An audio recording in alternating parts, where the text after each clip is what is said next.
Mesdames et messieurs, bonjour, bon matin, bon après-midi, peu importe le moment où est-ce que vous écoutez la vidéo. Alors, aujourd'hui, je vais vous parler d'une expérience que j'ai eue en 2005, un traumatisme causé par des membres de ma famille et le gouvernement et des amis. Ce que je dois vous expliquer d'abord, c'est que dans la famille ou dans les proches, il y a des gens qui font partie des fois des regroupements de loges. Ce qui est OK, ce qui est correct, parce que c'est un regroupement spirituel et ils ont le droit à leurs croyances. Sauf ce qui n'est pas correct, c'est que c'est dans ces loges-là, pas tous, mais il faut bien investiguer, faire attention pour ne pas accuser. Ils cherchent à écraser un membre de sa famille ou un ami pour pouvoir lui voler ses capacités. Je m'explique. Le but, c'est un exemple. Nous allons prendre la franc-maçonnerie, un 33e degré qui veut s'élever plus haut. Il veut devenir un Illuminati. Pour devenir un Illuminati, il ne faut pas que tu aies peur d'écraser ton prochain. Le but est de l'humilier et de l'écraser. Ça existe. C'est un fait. Je ne suis pas tout seul à en avoir parlé, oui. Ça fait longtemps que j'en parle. Je suis un des premiers, un des pionniers. Bien aujourd'hui, beaucoup de monde en parle. C'est très bien, mais il était temps qu'on en parle. Donc, ce qui est arrivé à Miramax, c'est que c'est une femme qui s'est réveillée spirituellement à l'intérieur d'elle et qu'elle a vu des capacités. Et il y a des membres proches d'elle qui s'en ont rendu compte. Pour pouvoir la taire, le gouvernement a encouragé des membres de la famille pour pouvoir avoir une promotion. On a expliqué, comme dans des loges, que personne n'est au courant.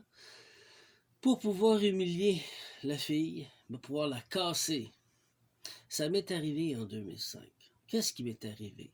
J'ai été incarcéré en 2005. Tout le monde connaît mon histoire, mais je vais la répéter. De force. Par des amis, soi-disant amis, et ma première épouse.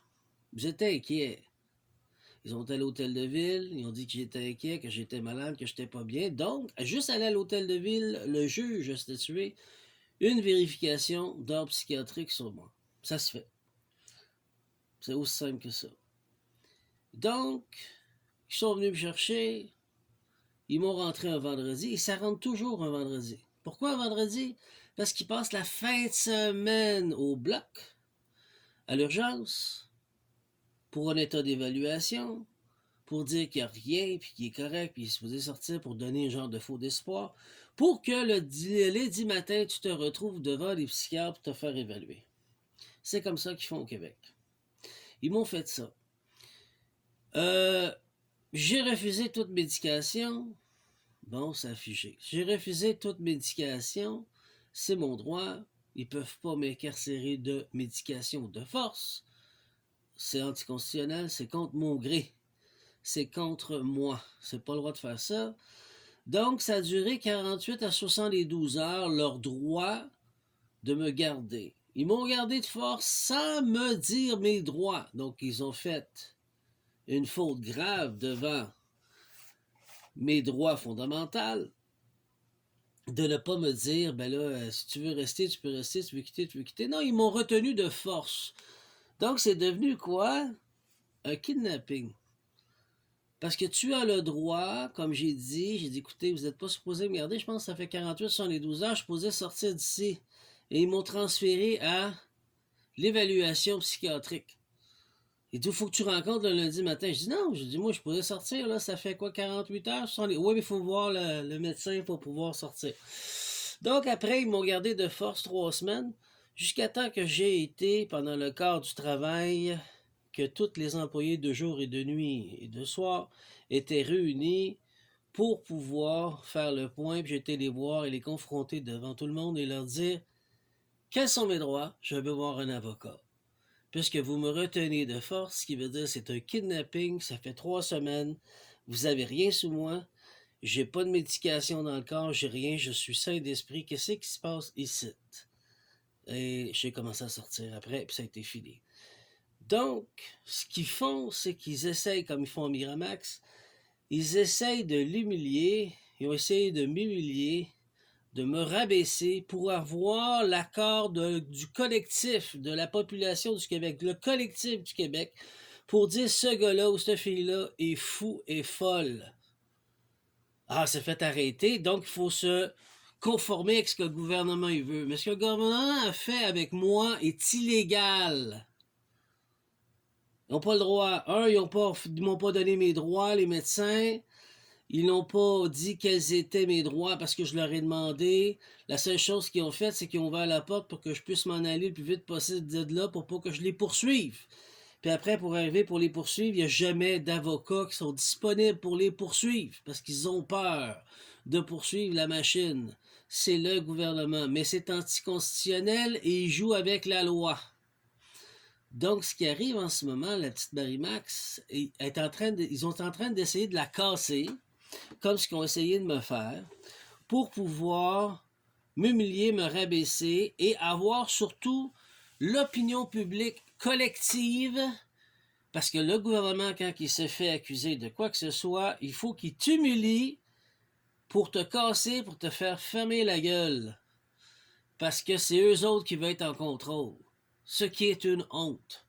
C'est pas un gouvernement qui est là pour nous aider, c'est un gouvernement qui est là pour nous asservir. Regardez ce qu'ils ont fait à Miramax, regardez ce qu'ils m'ont fait, moi, dans le temps. C'est ça.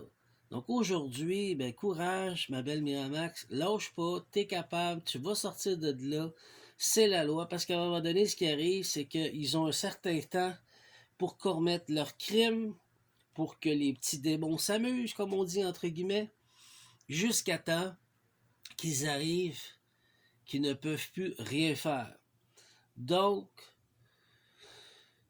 par la loi, après, ils seront trop accusés parce qu'il y a trop de preuves de cumuler puis tout ça. Fait qu'il faut qu'ils passent à une autre personne. Mais le but ici, c'est de te casser comme ce qu'ils ont essayé de me faire. Sauf que moi, je suis tellement rebelle que j'ai envoyé promener puis je dis non. Puis un jour, je dis je vais vous poursuivre.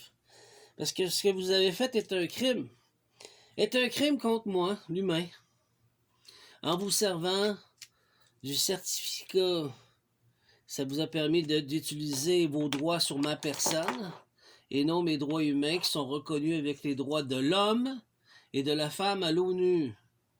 L'humain est protégé par des lois, tandis que la personne, le certificat, la copie conforme, la personnalité juridique et maintenant la nouvelle personnalité numérique n'a pas de droits. Les droits sont avec le gouvernement, la justice et militaire. Donc, ils ont tout droit sur toi. C'est pour ça qu'ils sont allés chez elle, puis défoncer sa porte, comme elle a dit, puis qu'ils sont rentrés à l'intérieur, qu'ils se sont donnés tous les droits. Parce que s'ils attaqueraient un humain qui est souverain, oh, là, c'est pas la même game.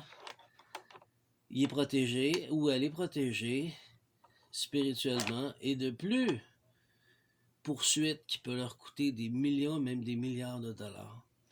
Parce qu'ils ne respectent pas la loi de l'homme. Donc, vous comprenez maintenant comment ils opèrent, puis vous comprenez ce qu'ils font. Donc, tout ça, c'est pour, encore une fois, la casser, comme ils ont essayé de me casser, pour l'humilier, pour la rabaisser, pour montrer qu'elle est faible devant le collectif, et t'es mieux de te soumettre à selon ce que le gouvernement veut, sinon on va te casser, puis on n'hésitera pas de te détruire complètement ta vie, parce qu'ils se crissent de toi.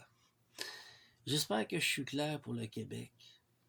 Comme un moment donné, ben, c'est soit que vous subissez, ou c'est soit que vous vous levez comme moi, puis vous faites ce que vous avez à faire pour vous opposer. J'ai jamais été agressif ni violent, parce que c'est comme ça qu'ils vont t'arrêter encore plus facilement.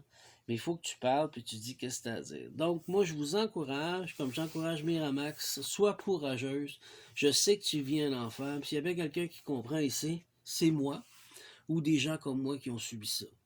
Qu'on t'accuse à tort d'être fou, d'être folle, d'être complètement déréglé mentalement, sur des faits qui n'existent pas, sur des preuves qu'ils ont créées et qui ne sont pas fondées, que tous eux ont fait eux-mêmes pour détruire ta crédibilité, pour qu'après, que tu aies honte et que tu sois gêné, pour que tu vives un trauma, un gros trauma grave.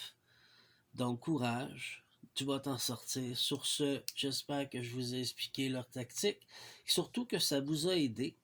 Passez une belle journée à tous. Au revoir.